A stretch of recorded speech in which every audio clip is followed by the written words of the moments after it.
Commitment problems ఏమైనా ఇబ్బంది అయ్యిందా నీకు ఇండస్ట్రీలో? స్టార్టింగే ఏమని? ఊరికే ఒక ఆడిషన్ అంతా అయిపోయింది, ఓకే అంటారు. తర్వాత వాళ్ళ పిఏలు వాళ్ళు వాట్సాప్ కాల్, నార్మల్ కాల్ చేయరు, వాట్సాప్ కాల్ చేసి ఇలా ఇలా కమిట్మెంట్ ఎక్స్పెక్ట్ చేస్తున్నారు, మీకు ఓకే అయితే చెప్పండి అని. లేదండి నేను అలా చేయను, చిన్న రోల్ అయినా పర్లేదు, డబ్బులు తక్కువ ఇచ్చినా పర్లేదు, కమిట్మెంట్తో అయితే నేను చేయనండి అని చెప్పేసి బ్లాక్.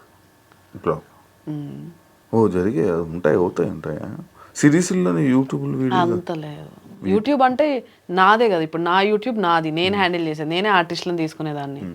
స్టార్టింగ్లో యూట్యూబ్ స్టార్టింగ్లో అలా ఉంటాయి ఏం కదా. లేదు. అప్పట్లో యూట్యూబ్కి ఒక అమ్మాయి దొరకడమే చాలా గగనం. ఇప్పుడు ఓల్డ్ మంది అప్పట్లో అసలు ఆర్టిస్టులు లేరు యూట్యూబ్కి ఎస్పెషల్లీ.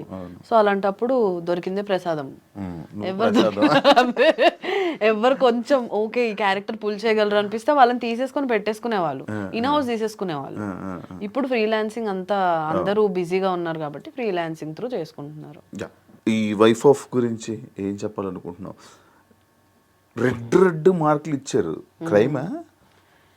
నేను యాక్చువల్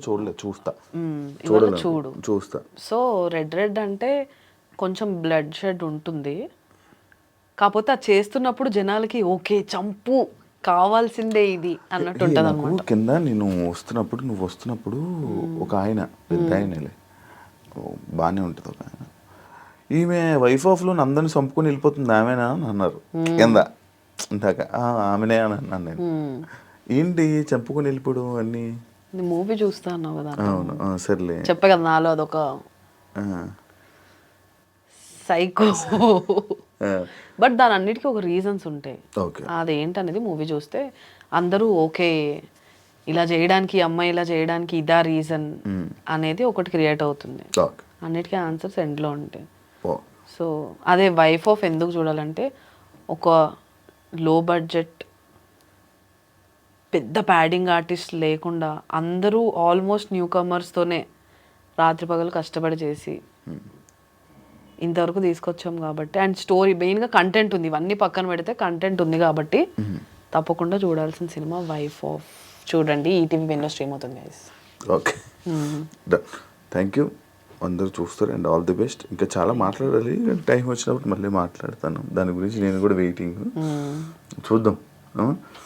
ఇప్పుడు కొంచెం అలాగే వెళ్ళిపోయింది, ఇంకా పూర్తిగా నేను మాట్లాడాలనుకుంటున్నాను, మళ్ళీ టైం వస్తుందని అనుకుంటున్నాను. అండ్ ఆల్ ది బెస్ట్ నీ వైఫ్ అండ్ ఇంకా మంచి ప్రాజెక్ట్స్తో మళ్ళీ మా ముందుకు వచ్చి జనాలందరినీ ఎంటర్టైన్ చేస్తామని మనస్ఫూర్తిగా కోరుకుంటున్నాను. అండ్ ఆల్ ది బెస్ట్ మీ లైఫ్కి.